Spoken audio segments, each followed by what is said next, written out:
আবৃত্তি করছি কবি নবকৃষ্ণ ভট্টাচার্যের লেখা কবিতা কাজের আনন্দ।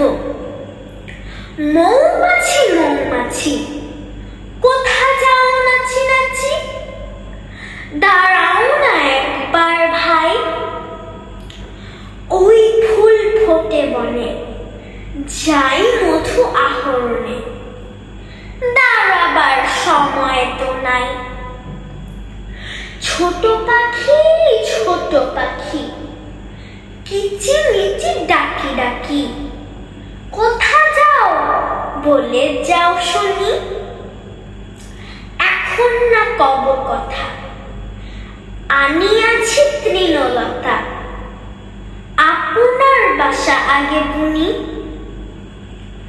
পিপিলিকা পিপিলিকা দল বল ছাড়িয়ে কা, কোথা যাও যাও ভাই বলি, শীতের সঞ্চয় চাই, খাদ্য খুঁজিতেছি তাই।